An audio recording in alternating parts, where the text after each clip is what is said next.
बच्चों आज हम पढ़ने जा रहे हैं चैप्टर नंबर 8 रत्न जड़ी अपनी हिंदी। यानी हमारी हिंदी जो है वो रत्नों से जड़ी हुई है। हमारी मातृभाषा हमारा गौरव है।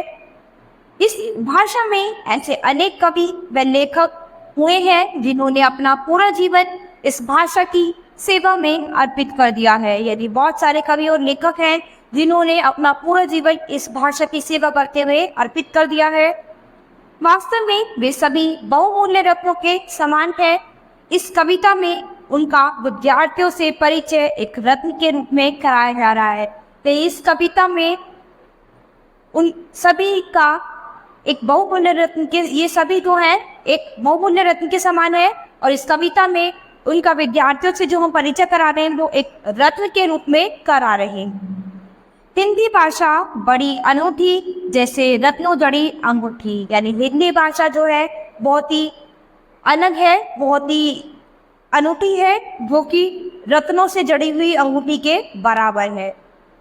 प्रेमचंद्र जी मानो पन्ना, महादेवी हैं सच्चा मोती, मणिक मैथिली शरण गुप्त हैं जगमग करती इनकी ज्योति। यानी प्रेमचंद्र जी ऐसे हैं जैसे कि पन्ना, महादेवी वर्मा जो है वो एक सच्चे मोती के समान है और मैथिली शरण गुप्त जी जो है वो एक मणिक के समान है। तो इनकी जो ज्योतियां हैं वो जगमग करती हुई हिंदी भाषा को प्रकाशित करती हैं।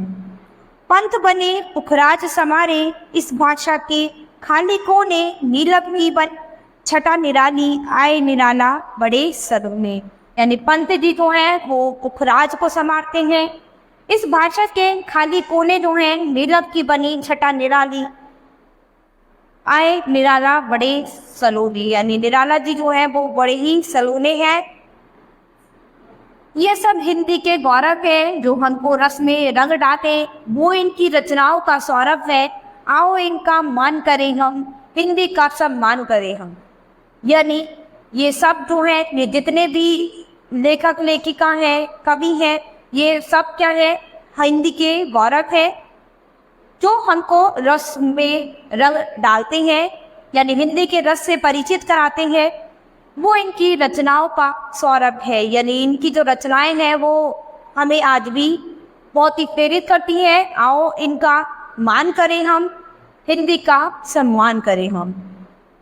स्वयं भी पढ़ें पढ़ाएं इसको, विश्व भर में फैलाएं इसको, तभी मातृभाषा के सच्चे उत्तराधिकारी बन पाए समझो। यह स्वयं भी इसे पढ़े और इसको पढ़ाएंगे, विश्व भर में इसको फैलाएंगे हम, तभी मातृभाषा के सच्चे उत्तराधिकारी बन पाएंगे हम। यानी अगर हम इस मातृभाषा के सच्चे